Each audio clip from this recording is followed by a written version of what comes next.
Sudah hari Senin, saudara, saatnya Kompas Bisnis menyajikan informasi seputar market untuk Anda. Dan judul besarnya adalah di belakang saya ini. Usai 2 bulan diguyur 200 triliun rupiah, saham Bank BUMN ini masih loyo. 2 bulan sudah sejak Kementerian Keuangan mengucurkan dana pemerintah sebesar 200 triliun rupiah ke Bank Nasional. Performa emiten Himbara masih terpantau loyo. Penempatan dana ini diatur dalam keputusan Menteri Keuangan nomor 276 tahun 2025. Menteri Keuangan Purbaya Yudisadewa bilang kebijakan ini dilakukan untuk meningkatkan likuiditas perbankan agar kredit dapat tumbuh dan mendorong pertumbuhan ekonomi. Purbaya juga menjelaskan dengan penempatan dana pemerintah di perbankan, pemerintah ingin agar perbankan bisa memanfaatkan uang negara yang nganggur untuk menggerakkan aktivitas perekonomian melalui penyaluran kredit. Lalu saudara, dengan semua target penyaluran dana dari pemerintah ini harusnya menjadi katalis positif bagi performa emiten Bank BUMN. Namun kenyataannya seperti apa? Kita lihat data berikut ini.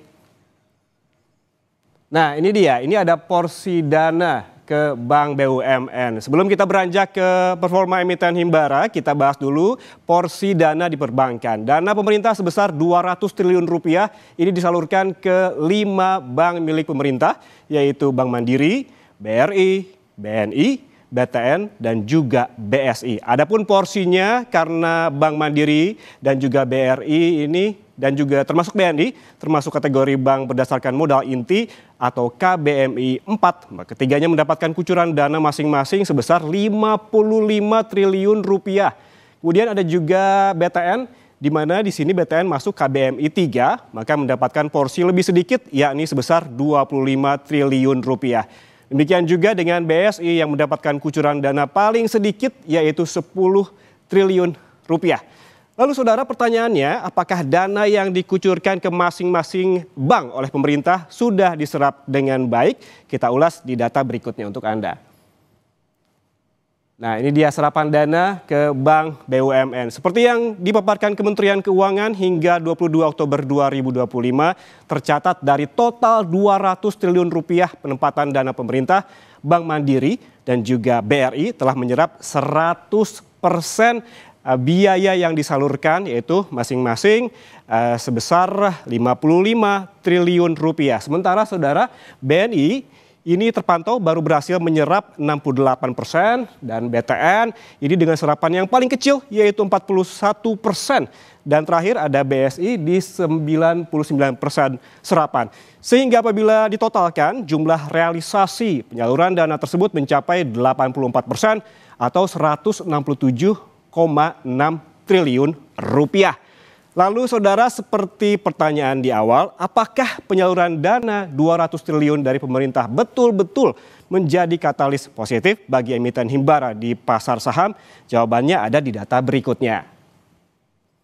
Nah, ini dia. Jika dilihat performa sejak dana 200 triliun rupiah dikucurkan pada 2 bulan lalu atau 12 September 2025 hingga penutupan bursa pekan kemarin, terpantau yang tumbuh positif alias menghijau adalah Bank Mandiri. Harga sahamnya naik sebesar 5,08%, sementara sisanya masih loyo. Seperti yang kita lihat, BMRI positif di 5,08%, sementara itu BBRI minus 4,7%, BBNI minus 0,44%, BTN minus 12,7%. Ini penurunan yang paling besar di antara semua bank BUMN, dan juga terakhir ada BRIS di minus 6,69%. Namun tentu saudara, sentimen soal pengucuran dana 200 triliun rupiah ke Himbara bukanlah satu-satunya yang menjadi katalis naik turunnya saham. Perlu dilihat juga bagaimana dana asing yang masuk dan juga keluar, seperti yang bisa kita lihat di data selanjutnya. Nah, dari data Bursa Efek Indonesia selama sebulan terakhir yang mencatatkan net buy asing terbesar diperoleh oleh BMRI dan juga BBRI seperti yang Anda lihat saat ini. Meski demikian, net sell asing atau yang keluar justru lebih besar. Secara rinci, angkanya berikut ini. BMRI ada 9,5 triliun rupiah yang masuk, sementara yang keluar ada 10 triliun. Dan BBRI ini yang masuk juga 9, triliun rupiah, sementara yang keluar lebih besar lagi yaitu 11,5 triliun rupiah. Dibandingkan dengan BMRI dan juga BBRI dan tadi Mandiri dan juga BRI, BNI termasuk yang lumayan karena net buy lebih besar dibandingkan yang keluar dengan selisih dana yang masuk sebesar 95,8 miliar rupiah. Sementara BBTN dan BRIS selama sebulan terakhir juga lebih banyak dana asing yang masuk dibandingkan yang keluar. Perlu diperhatikan juga saudara, selalu ada pergerakan investor yang mempengaruhi harga saham perbankan setelah keluar laporan keuangan. Bagaimana laba bersih 5 bank BUMN hingga bulan September 2025? Berikut kita lihat datanya lebih lengkap. Nah, ini labanya. Hingga September 2025, Bank Mandiri mencatatkan laba bersih sebesar 37,7 triliun rupiah, turun 10,25% secara tahunan di periode yang sama tahun 2024, sebesar 42,01 triliun rupiah. Hingga kuartal 3 2025, BRI juga mengalami penurunan laba sebesar 9,01% secara tahunan.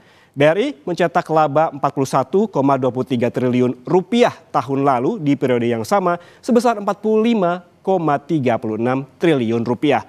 Laba bersih BNI juga turun saudara, ini sebesar 7,32% pada September tahun ini dengan besaran 15,12 triliun rupiah. Sementara September lalu mencatatkan laba sebesar 16,42 triliun rupiah. Berbeda dengan 3 bank sebelumnya, ini BTN dan BSI justru mencatatkan pertumbuhan laba secara tahunan pada September tahun ini yang masing-masing tumbuh ini sebesar 10,6% dan juga 9,04%.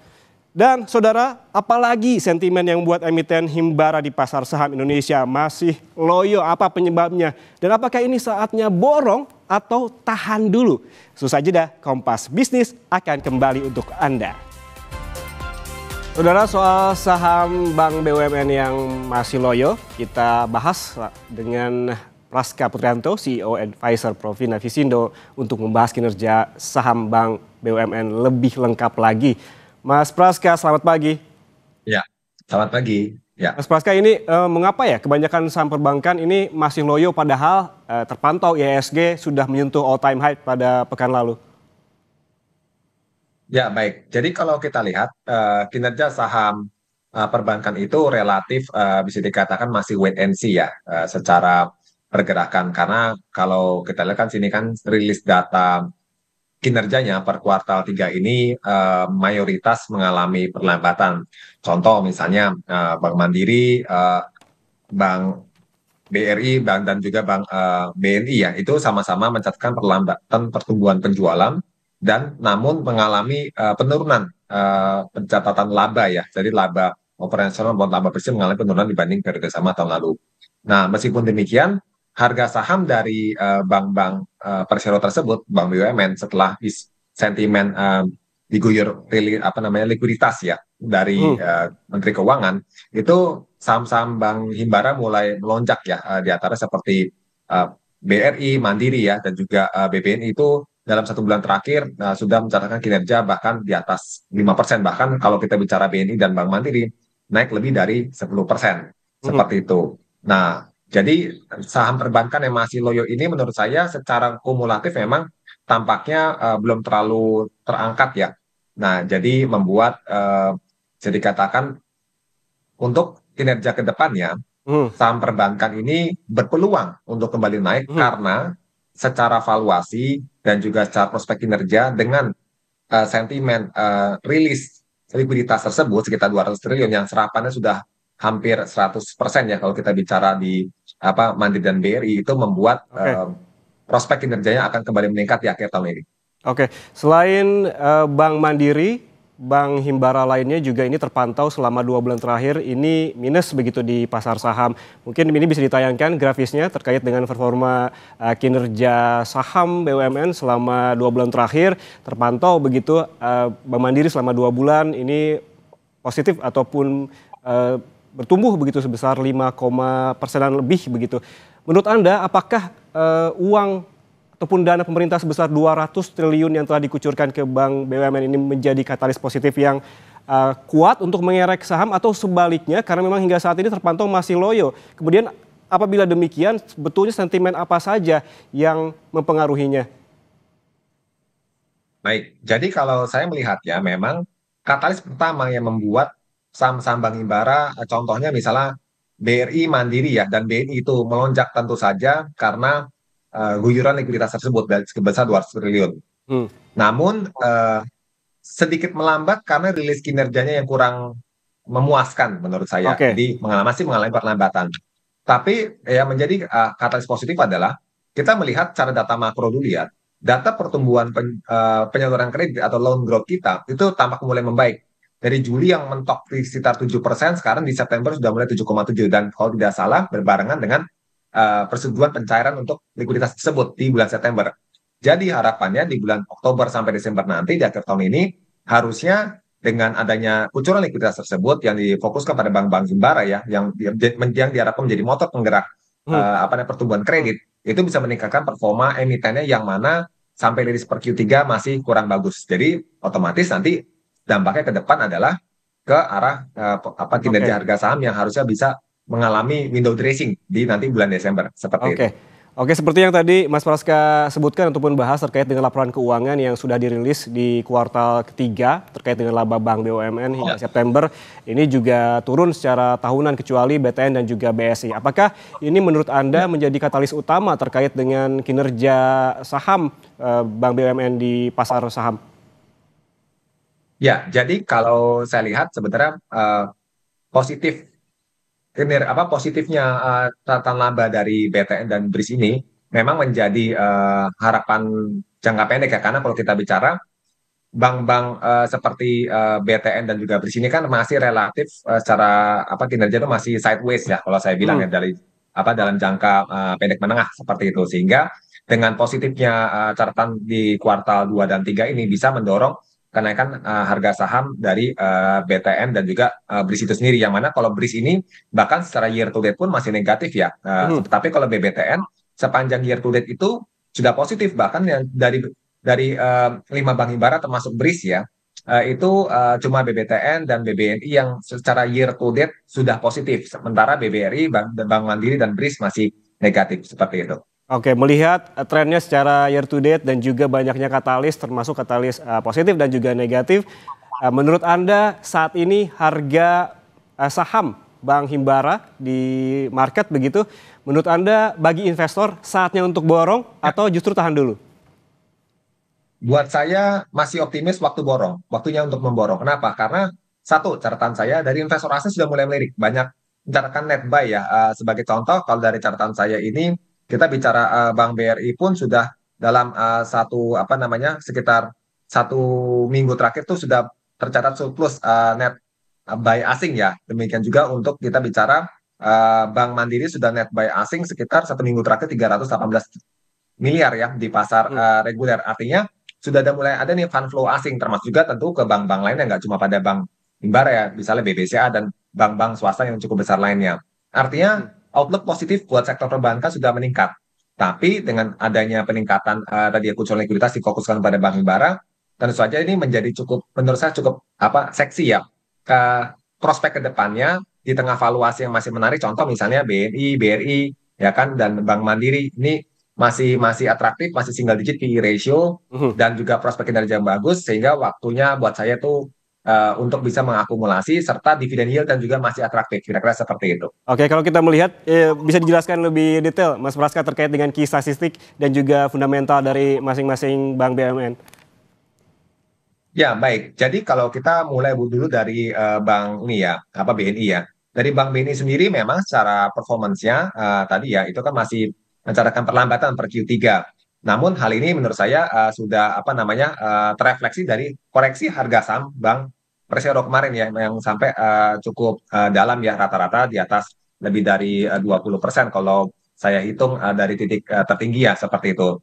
Namun dengan adanya suntikan likuiditas tersebut ya, dari bulan Oktober pertengahan itu mampu bangkit lagi nih hampir semua bank himbara ya, termasuk BBNI juga, naik lebih dari 10%.